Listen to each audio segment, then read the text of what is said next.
살면서 누구나 한 번쯤은 겪을 수 있는 일이지만 막상 닥치면 정말 고통스러운 경험이 있죠. 바로 직장을 잃는 겁니다. 이게 단순히 월급이 끊기는 문제가 아니에요. 내 이름 앞에 당연하게 붙어있던 그 직함이 사라지는 순간 우리는 나는 누구인가 하는 깊은 정체성의 위기를 겪게 되거든요. 오늘 바로 이 문제의 본질과 해법을 한번 깊이 파고 들어보겠습니다. 나 대기업 부장이야. 이 절박한 외침. 어느 날 갑자기 자기 인생의 전부였던 지감을 잃어버린 어떤 김 부장의 이야기로 한번 시작해 볼게요. 대기업 중간 관리자의 억대 연봉, 서울의 내 집까지. 정말 남부러울 것 하나 없던 그의 삶이 단 한순간에 무너져 내린 거죠.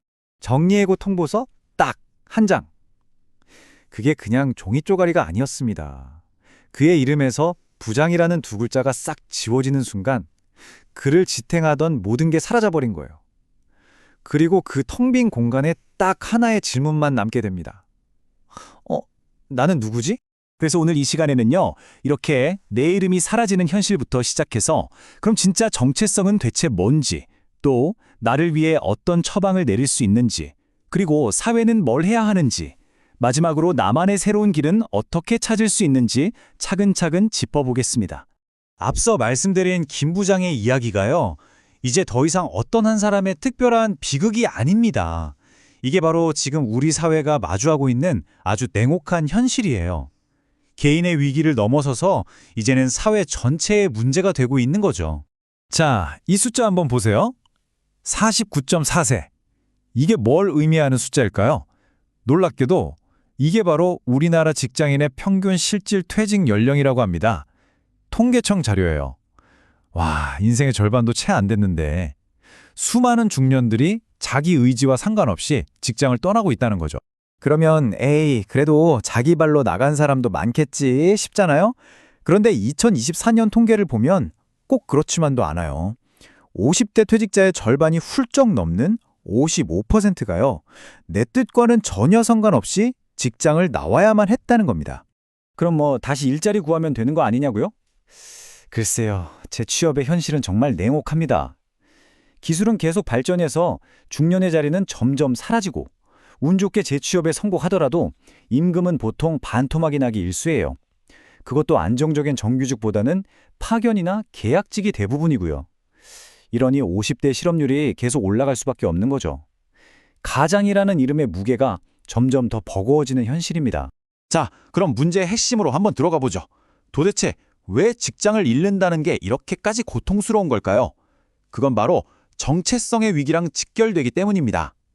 이제 명함 뒤에 숨어있던 진짜 나는 누구인지 한번 찾아볼 시간이에요. 정체성이라는 게 별거 있겠어요? 바로 이 근원적인 질문, 나는 누구인가? 여기에 대한 나 자신의 총체적인 느낌 혹은 대답이라고 할 수 있습니다. 그러니까 내가 나를 어떻게 생각하고 있느냐, 바로 그거죠. 근데 되게 흥미로운 점은요, 우리가 이런 정체성 혼란을 인생에서 처음 겪는 게 아니라는 거예요. 우리 모두 질풍노도의 시기, 사춘기를 거쳤잖아요.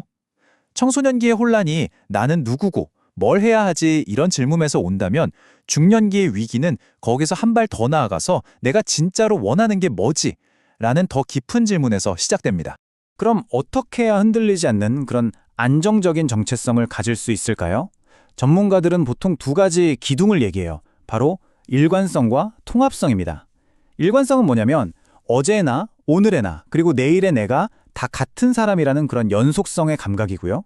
통합성은 나의 가치관이나 세계관 같은 것들이 조화롭게 딱 하나가 되는 상태를 말해요. 그런데 갑작스러운 실직은 바로 이 두 개의 기둥을 뿌리째 흔들어버리는 엄청난 충격인 셈이죠. 옛날에 공자님이 그랬잖아요. 이른이 되니까 마음이 가는 대로 해도 법도에 어긋남이 없었다고요.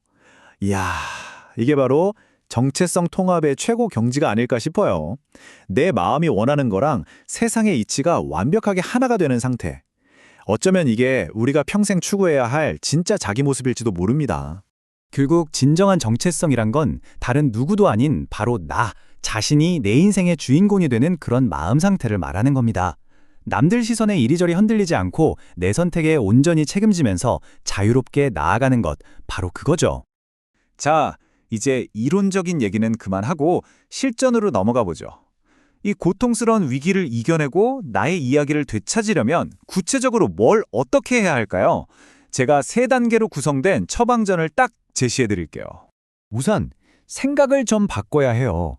실직을 내 인생 끝났다가 아니라 조직이라는 그 틀에서 벗어나서 진짜 나 자신이 되기 위한 새로운 시작, 하나의 출구라고 바라보는 거예요.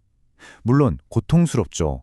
하지만 이게 엄청난 성장의 기회가 될 수도 있다는 뜻이거든요. 처방전은 딱 세 가지입니다. 첫째, 세상의 시끄러운 소음은 잠시 끄고요.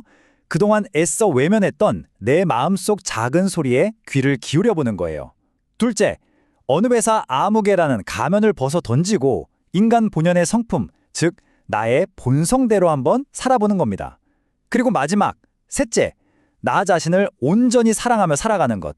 이게 핵심이에요. 특히 이 세 번째, 나 자신을 사랑하는 것이 정말 중요합니다. 이게 절대 이기적인 게 아니에요. 모든 사랑에는 올바른 순서가 있거든요. 바로 나에서 시작해서 너로, 그리고 다른 사람들로 확장되는 거죠. 내가 나를 온전히 사랑할 수 있어야 비로소 다른 사람들을 진정으로 사랑할 힘도 생기는 법입니다. 지금까지 조직과 가정을 위해 나를 희생하며 살았다면 이제는 그 사랑의 순서를 바로잡을 때가 온 겁니다. 하지만 이 모든 걸 이제 당신 혼자 알아서 하세요 라고 할 수는 없겠죠. 한 사람이 무너진 정체성을 다시 세우기 위해서는요, 우리 사회 전체의 지지와 변화가 반드시 필요합니다. 그럼 사회는 뭘 해야 할까요? 가장 먼저 필요한 건 인식을 바꾸는 거예요. 퇴직한 중년들을 실패자가 아니라 두 번째 인생의 개척자로 바라보고 그들의 경험과 지혜를 존중하는 그런 사회적 분위기가 필요합니다. 기업은 그냥 퇴직 통보하고 끝낼 게 아니라 퇴직 전에 커리어 상담 같은 걸 의무화해서 좀 부드럽게 다음 단계로 넘어갈 수 있게 도와줘야 하고요. 정부도 그냥 보여주기식 교육 말고 소득 지원이랑 연계된 실질적인 재교육 프로그램을 더 많이 만들어서 든든한 안전망이 되어 주어야 합니다. 자, 이제 개인의 노력과 사회의 지원이 딱 만났을 때 과연 어떤 희망적인 이야기가 펼쳐질 수 있는지 한번 살펴보면서 마무리해볼까 합니다. 이건 끝이 아니라 정말 새로운 시작이거든요.